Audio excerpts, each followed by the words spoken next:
মাঝে মাঝে আমার মন চায় এমন কিছু রান্না করি যেটা হবে খেতে ঝাল ঝাল আর ফ্লেভারফুল, আর খাওয়ার পর মুখের রুচি আবারও ফিরে আসবে।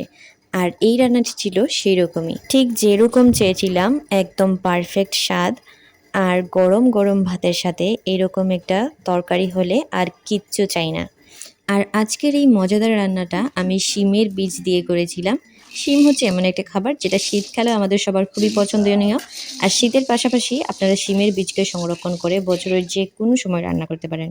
চলুন আপনাদের সাথে শেয়ার করি আজকের এই মজাদার রান্নাটা কিভাবে আমি করলাম। শুকনো শিমের বীজকে আমি খুব ভালো করে শুকনা কুলায় ভেজে নিব। আর তারপর আমি বেশ কিছু পরিমাণ পানি দিয়ে শিমের বীজগুলোকে খুব ভালো করে ফুটিয়ে নিব। যখন শিমের বীজগুলো একদম নরম হয়ে যাবে তখন নামিয়ে ধুয়ে নিব। আর তারপর আমি এখানে বিভিন্ন ধরনের শাক নিয়েছি। অবশ্যই এই রান্নাতে আপনারা বিভিন্ন ধরনের শাক ইউজ করবেন, বিশেষ করে লেবু পাতা। লেবু পাতাটা আপনারা অবশ্যই দিবেন, তাহলে এই রান্নার মধ্যে একটা অন্যরকম ফ্লেভার পাওয়া যায়।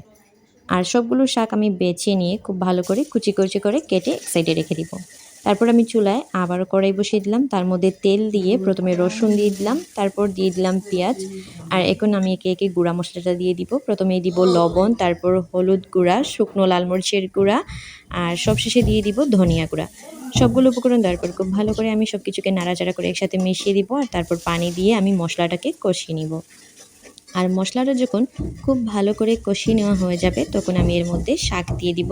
আর শাকের মধ্যে আমি বেশ কিছু পরিমাণ মরিচও দিয়ে দিয়েছি, সেটা খুব ভালো করে বোঝা যাচ্ছে না, তবে অবশ্যই বেশ করে আপনারা এর মধ্যে মরিচ দিয়ে দিবেন, কাঁচামরিচ। আর কাঁচামরিচটা দেওয়ার ফলে এর মধ্যে খুব সুন্দর একটা ফ্লেভার আসবে, সাথে একটু ঝাল ঝালও হবে।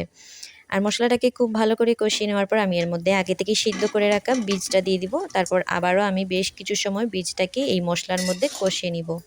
আর বেশ কিছু সময় এটাকে আমি কষিয়ে নেওয়ার পর এর মধ্যে পানি দিয়ে দিব। বেশ কিছু পরিমাণ পানি দিয়ে দিব যাতে বীজটা আরও বেশি নরম হয়ে যায়। এই রান্নাতে বীজটা যত বেশি নরম হবে খেতে কিন্তু তত বেশি ভালো লাগবে। তারপর আমি এই পানিটা যতক্ষণ পর্যন্ত টেনে না যায় ততক্ষণ পর্যন্ত আমি এটাকে অনবরত জাল করে যাব। আর যখন এই পানিটা টেনে যাবে তখনই তৈরি হয়ে যাবে আজকের খুবই মজাদার রান্নাটা। আর আজকের এই অন্যরকম রান্নাটা কেমন লাগলো অবশ্যই কমেন্ট করে জানিও।